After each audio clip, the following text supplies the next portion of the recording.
these pro league teams, when you lose rounds to when you lose rounds to a team that's not getting paid, it affects their mentality. You know, when you lose a map to guys and your major spots on a line, it's like they're getting in their own heads a little bit.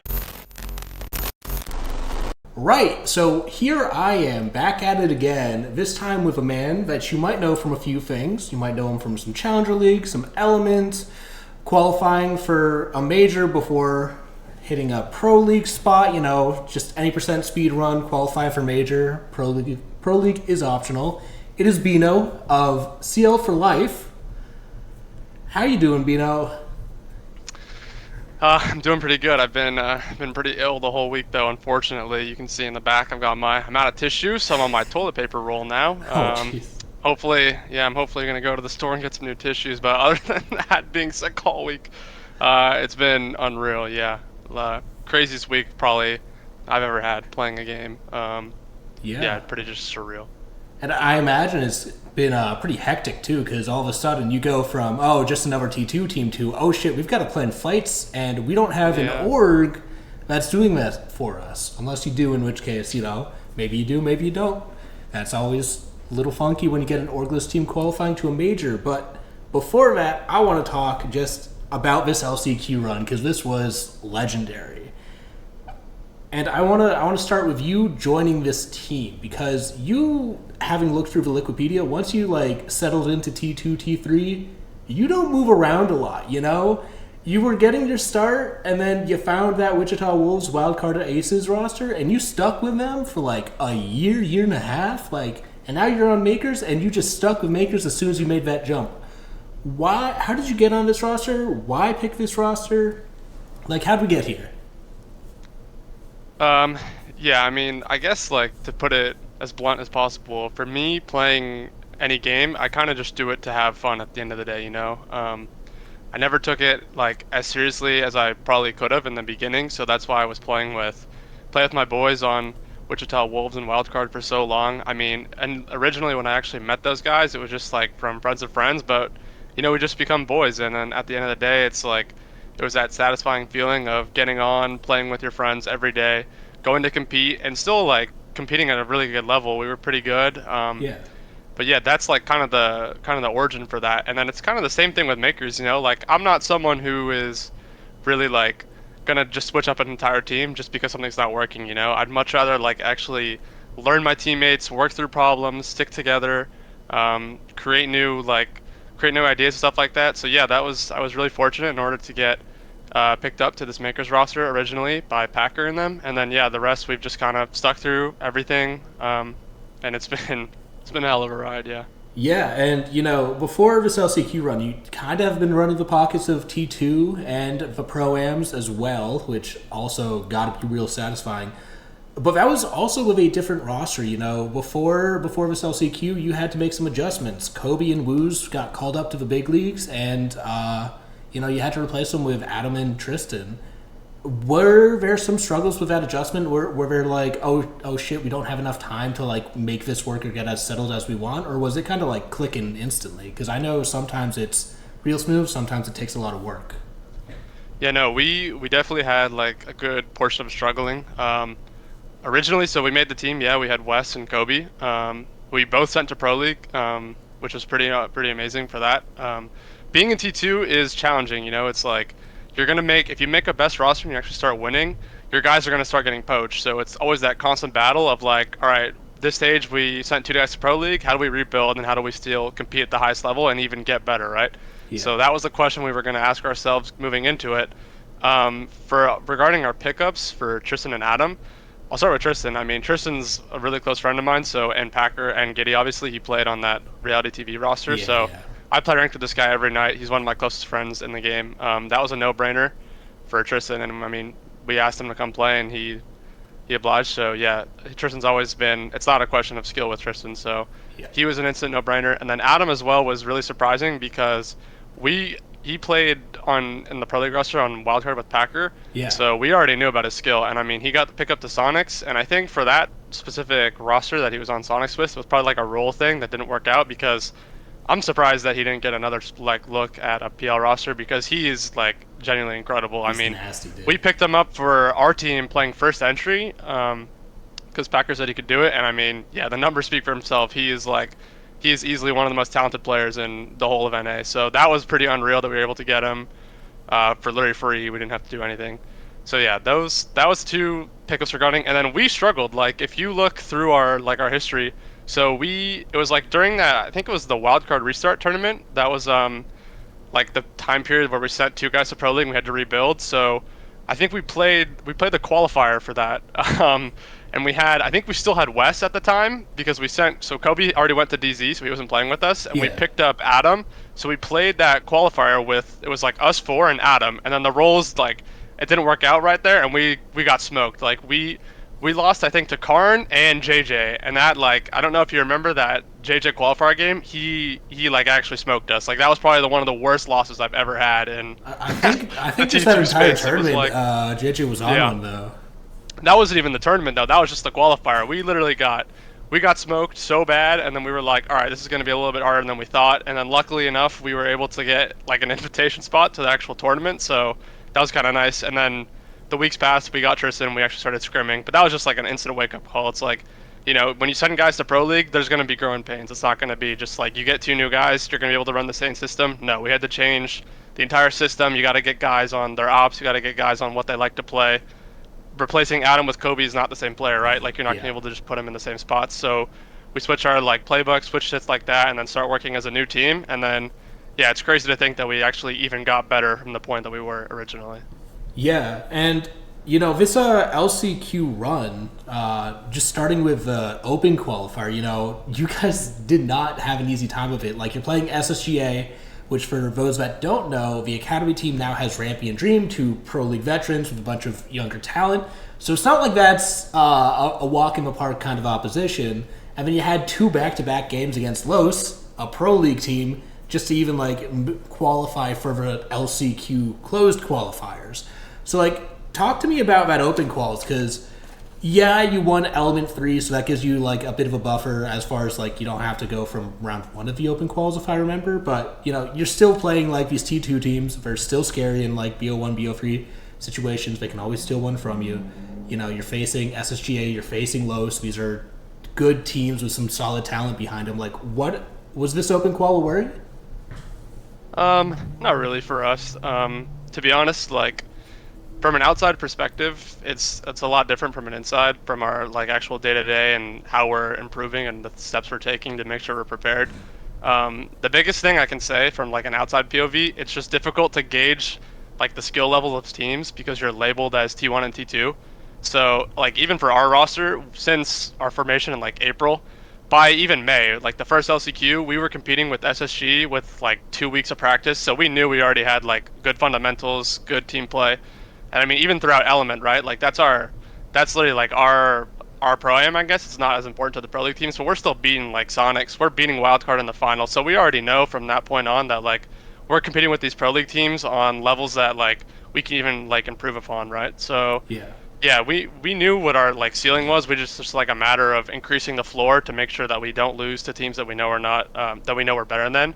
And we did an exceptional job of that. I don't think we've actually like lost a map to a T2 team since like maybe like the springtime. I think it's like an incredible. Well, besides that like JJ qual thing, but like in actual like real competitions like Element, I don't think we lost to a T2 team. We haven't lost to a T2 team in the stage 2 quals. So yeah, we went on a pretty good run. We know how to beat those teams consistently, which is good. And then for Los is pretty difficult. I mean, it's always something like going into playing a T1 team that's going to be challenging as a T2 team because you just don't have that game day experience, right? So I Yeah. mean, we kind of like joke around with the team. Boo Boo also says it like that was definitely like our hardest games. It was Yeah, like back to they were back, best close. of three. Yeah, no, it's challenging. Like because these guys have the reps, like even if everyone makes fun of them for what they are, they're still a pro league team at the end of the day. They've got the talent, they know how to play the game. It's just a matter of like going into the server and actually executing. So I mean, those games are not a walk in the park at all, especially for us. Like that was our first real like test for stage 2. So I mean, yeah, those games were a little challenging. We ended up winning, I think, both games and 3 maps, which was, yeah, I mean, it's closer than we would have liked, but at the end of the day, we're the T2 team, so it is what it is. But yeah, those Yeah. games were definitely not a walk in the park as people would write those guys out to be, I would say. Yeah, and you did mention his name briefly there. You did pick up Bodega, and he is someone that can be contentious depending on who you talk to. Some people are like, "Oh, he's a check stealer." Other people are like, "No, no, no, he's really good." Why pick this guy up, and what is he bringing to the table? Because he did some ballsy things. Last round timeout, he's Yeah, doing stuff. yeah, 100%. So yeah, so moving back when we sent Kobe and West to Pro League, we also sent Sub as well, who was our coach at the time for E3. So he went to LG as well. So we were vacating the coach position. So we ended up starting off playing stage 2 with no coach. So I think we played open qualifiers without the coach, and then I can't remember what T2 or T2 or T3 tournaments we did without Boo Boo. But so we were looking for someone, and then I think he messaged Packer saying that he would like be interested in just like coming and sitting in some scrims for a little bit. Um, and I mean, yeah, like the first thing I remember about Boo Boo is after the first, I think we scrimmed Sonics the first night he was there. We won all 3 maps, and he said, you guys are a top 5, top 4 team in NA. You just don't see it right now, and we're gonna make sure, like, we're gonna take every step to get that level." And I mean, that's something that sticks with me, because like as a T2 team, and from an outside POV, you don't see like what goes into a team and what makes them great, right? You just got to get the label of T1, T2. Oh, so this Makers team is T2. They're obviously going to get beat by every T1 team, but it's not like that, Yeah. It's like a fluidity type of thing. Um, it's just dependent on like what fundamentals you can make, like how good is your strategy, how good is your chemistry, your team play, and all those kind of factors. And I mean, getting Bodega, he just like has so much experience, about doing these types of things with like rosters, taking them to a new level. And I mean, that's exactly what he did for us. But I will say we were already at like a strong level without Bodega, but his input has just been like has been so amazing to hear and like get better, I guess. Yeah, and it's underrated or understated just how much having someone with that kind of belief, like what that does for someone. Like just knowing this guy's got my back and he full heartedly believes I can do it. Like that's powerful, dude. So that cannot be understated. Talking a little bit about the LCQ with the pro teams, you got put up against the Manchester Major champions for your first round.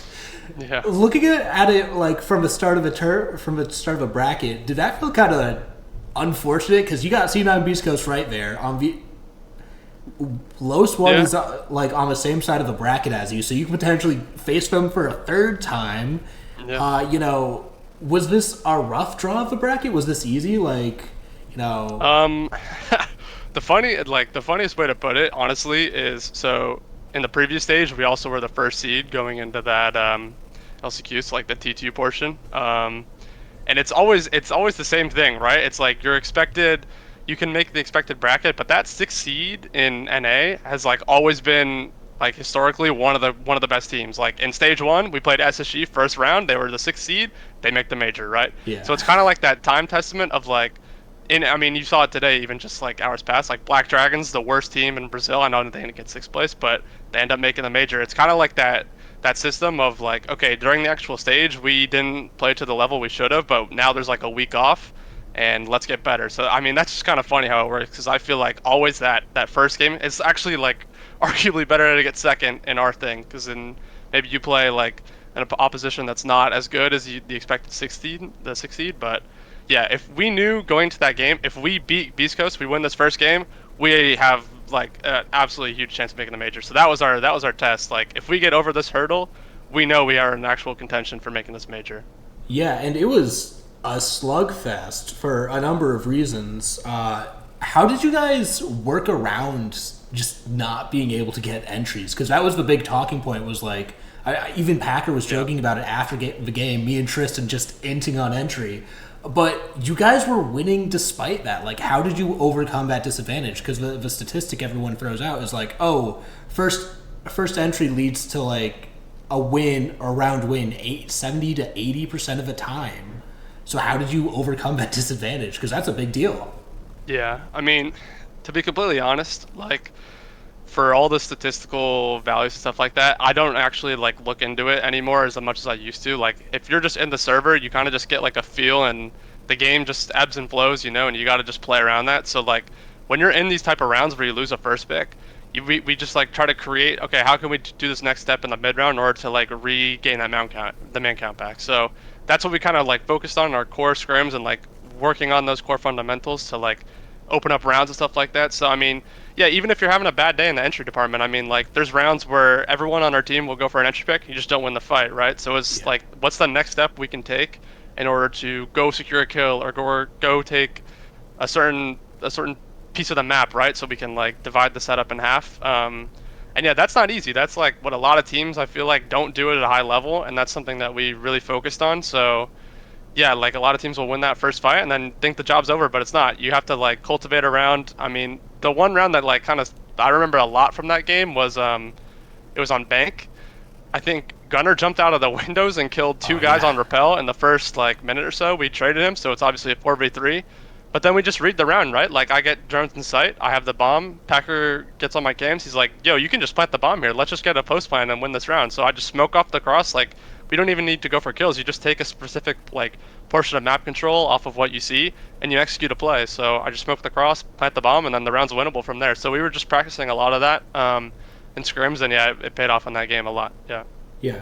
And I did want to ask something about stamina concerns because the scheduling of the LCQ was Yeah, contentious to say the least. Yeah.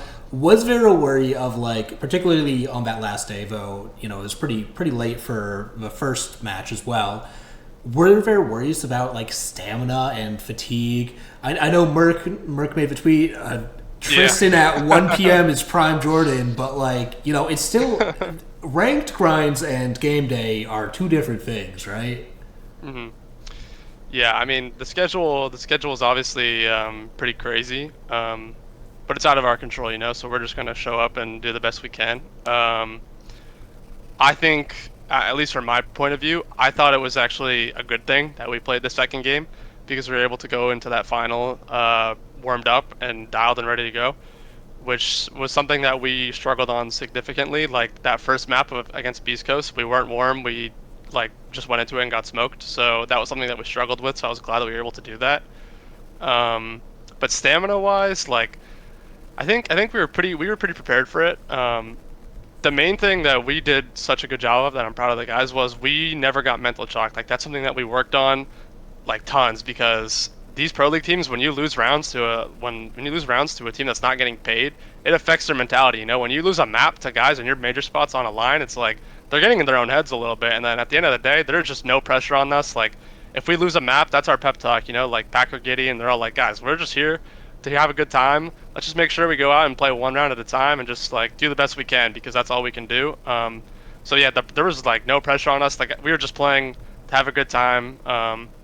Obviously still doing the best we can to win these rounds and stuff like that. But yeah, it was just honestly like another day in the office. That was, I think someone said that in the final after we won map one. It's like, guys, I mean, job's not done, but it's another day in the office. It's a little 3 map scrim, you know, just go out and have some fun. Yeah. Yeah. And talking about this wild card game, because this one, especially on that first map, you were playing real well. Wild card was a rematch from breaking. I want to say it was Breaking Point Finals, but it could have been Element 3. Like you It know, was element three. E3. You've Yeah. played these guys before, and now you're playing them again for a major qual on the spot. I know Hacker and Adam got some history with wild card. You know, what was going into this map? Because particularly for you, it looked like you were shutting down Bay just one on one. I think you were six or Yeah, that seven of first his map nine was. deaths. Yeah.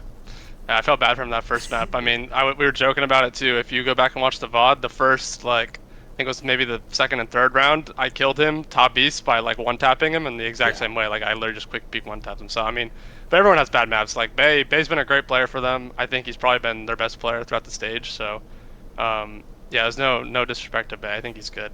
I Um, was curious because I was like, is this part of the gameplay? Just send Beeno at Bay and shut the dude down before like Nah, I he mean, hard carries him? it's just kind of how it like plays out. You know, if Yeah. he's challenging it in my area, it's my job to kill him. So that's kind of just how it worked. But going into that first wildcard game, we actually did expect to play them. We thought they were going to beat Los, even though Los was a challenging game for us. But like I said previously, we've already beat them in July. In the final, it was a 2-0. So like we've known behind closed doors that we're probably a better team than these guys if we just play our game at the end of the day. I know to a lot of people spectating and watching that, they won't think that because it's T1 versus T2, right? So it's not the expected outcome, but like during our preparations and stuff, we knew what they were going to do and how they were going to do it. The problem with the problem with our LCQ is we banned, so our map pool, we ban Chalet and Cafe every time, right? So that means that whatever team we play against, they're hypothetically going to pick their best map. So we're playing these series like as a T2 team going in, we're going to win map 1, which is our pick. We're going to win map 3. So that's how we're going to have to win these games. We don't have the time out of the day. Everyone works from 9 to 5. We don't have the time to prep. We don't have the time to like counterpick all these maps like Meepy dropping 101 pages on counter. Like we don't have the assets to do that, right? Like Yeah. guys are working. So really for us, the main focus for that series was win map 1, and then they're gonna pick either Sky or Bank. That's like their two favorite maps, and the likelihood of that is they're good on those maps. Like they'll probably win those maps. I think we still played really bad on Sky, personally, but it is what it is. Like that was probably their best map of the whole stage. So hats off to them. And then map 3 was just a little dogfight. Like I think we played labs in them on them Yep. in E3 finals as well. So we already had some history on that map. But yeah, that was crazy. I think it was it 8-6 or it went overtime, I and think it those was last map rounds 3 were OT. pretty crazy. Yeah, Yeah. Bosco was like 2 basement rounds in a row. I was planning in the corner and he killed me both times. It was pretty crazy. Yeah, he was having a good game. But yeah, no, that was a crazy series. I was so glad we actually got through that one on laps. The Yeah. relief on my face was, yeah. And I did want to ask, because one thing I noticed is, or the analyst has noticed it as well, is you banned Monty like every single map of that entire LCQ. Is there a particular reason why? Like shields are very powerful right now, but Yeah, people are kind of saying, yeah. like, I mean, we just hate Monty, to be honest. It's that's just, fair. That's fair. yeah. I mean, like, we had no secrets. I mean, like, the pro league team's doing prep against us. They know we ban these 2 maps every time, and they know we ban Monty. It's just kind of the way that we like play the game. We play to our strengths. Like, if we'll do portions of the week scrimming. We're like, okay, hey, let's leave Monty up and see how we do, and we're just getting killed every round. We just don't know how to react to it. So we're like, guys, if we're not playing on game day, it's just not gonna happen. So yeah, banning Monty is just like a play to our strengths kind of type of moment. We Okay. honestly were just getting killed by him. But yeah, the major will be different. Who knows? Maybe we'll actually learn how to play against them. Maybe some foreshadowing. But yeah, for that specific qualifier, no chance. No. I see. I see. And then playing against OXG for it all on the line, you look at OXG. They got a pretty legacied history at this point. I think of them as like a new org, but that's long since passed. They've been around the block for a while and gone to a lot of majors now. Was this like an intimidating team to play? I know, like Bodega said, that you're a top 4, top 5 team, irrespective of tier 1, tier 2, but Oxygen's got like some name power behind it. Was it an intimidating opponent, or were you like, no, we got these guys? Nah, yeah. I mean, the most intimidating thing about that game was just the name of the final. Like, it was just like, guys, it's a major, like, this is an LCQ final. I didn't care who we played. I didn't care who was on the other side. It literally it was dependent on us, Like, we could literally play to whoever. It's just how we go and what we do in the server in order to determine if we deserve it or not. Yeah. Yeah, and on map 2 Consulate, was there? I know it's Consulate, so it's super one-sided, and it's just like you got to have some good attacks, and then you make a break on defense.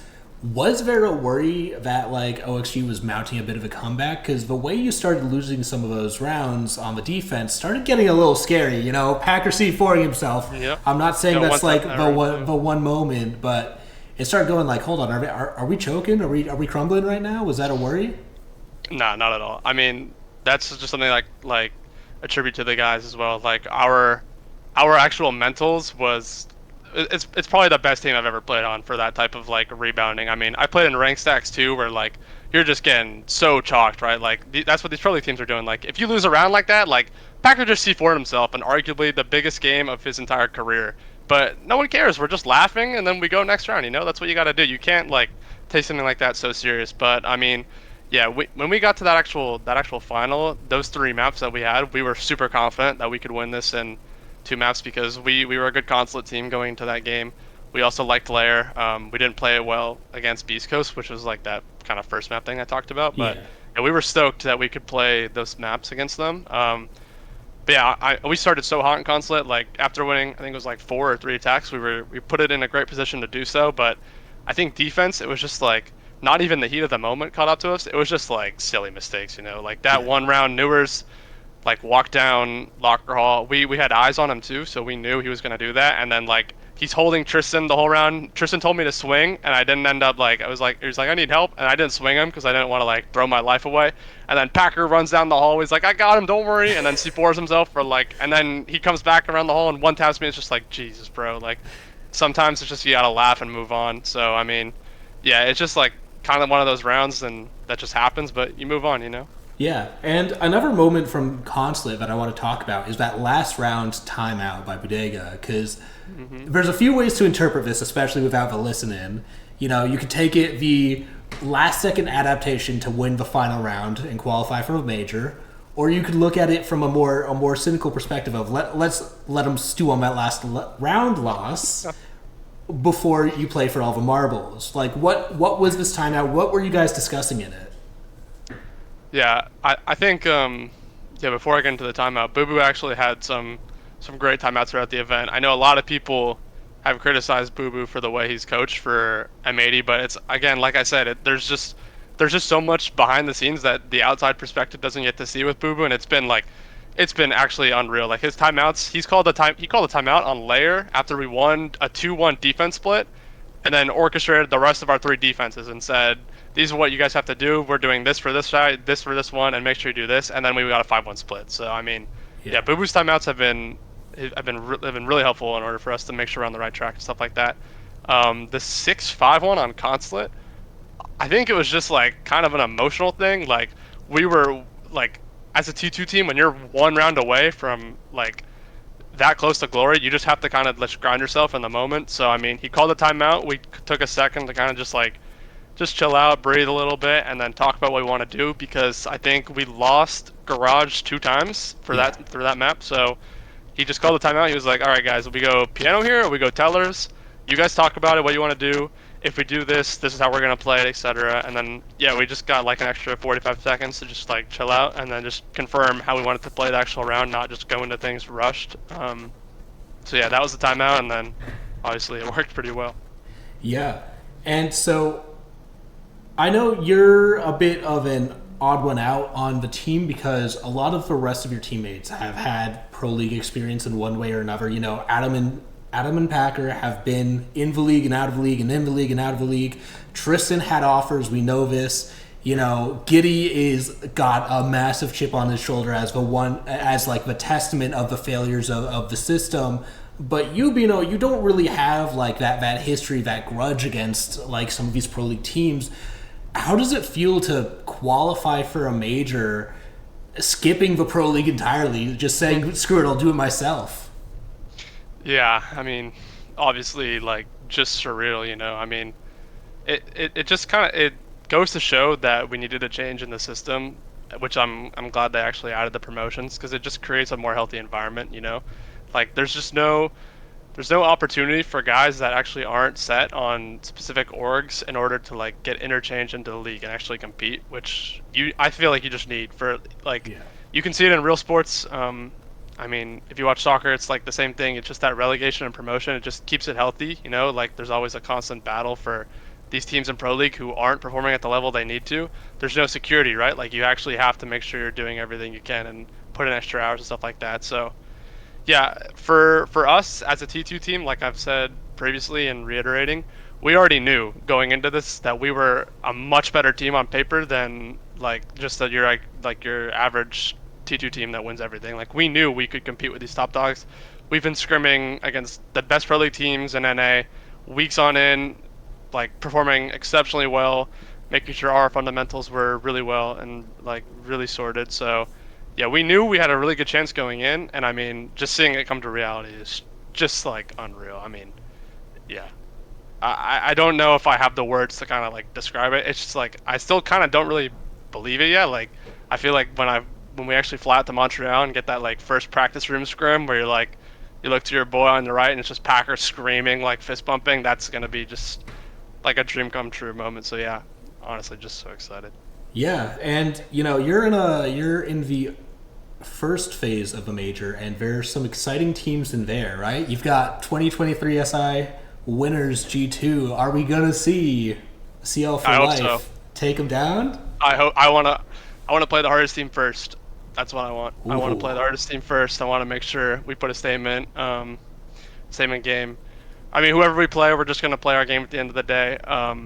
I think people will be genuinely surprised with our performance at the major because I don't know it like it's not a matter of me being cocky or like hubris. I know I'm not gonna just go out and say we're gonna win the whole thing, right? But like we can genuinely compete with these teams, and we know that to our level. We know how we can even get better at the major. It's just kind of like a matter of enjoying every moment, enjoying every round, enjoying what you can, and then see how far we can go. Yeah. All right, and then final question before I give you the floor. When you won, we saw two mysterious Yeah. strangers storm the cam and Yeah. start celebrating with you. Who were those guys? I can't get them in here right now. They're both out. But so yeah, I moved in with my buddies in August. So actually, I knew them both through, I mean, kind of through like Discord as well. I've known them forever since COVID. So yeah, they've been my boys for literal years. They both went to school around here. So I moved to DC with them because I go to online school. So Yeah. it made sense to kind of like make that jump. And then yeah, so now we're both. I'm still in school, but one of them got out of school this year, so he was like job hunting. And I mean, yeah, that has been surreal. Like I've already enjoyed my time spending every day with my boys, like doing whatever I want, and then living on my own. It's like such a change of pace. And then yeah, it just seems like I don't know, making a major and then them jumping the camera. That was definitely like that's a moment I'll never forget. And Oh yeah. I'm glad the camera full screened it because like a funny moment about that. So it was like all my boys, like 15 of them, were in the Discord call, like with them in the other room, and they they rushed the camera, and then we all went back quickly, like because it was like a 4 minute round delay to go watch it in real time, and we're just all like literally just dying, like yeah, it's just crazy. All right. So, Beeno, to close out this interview, is there anything you want to say? Anyone you want to shout out? Anyone you want to challenge? Oh, Anything and everything? Floor is I mean, yours.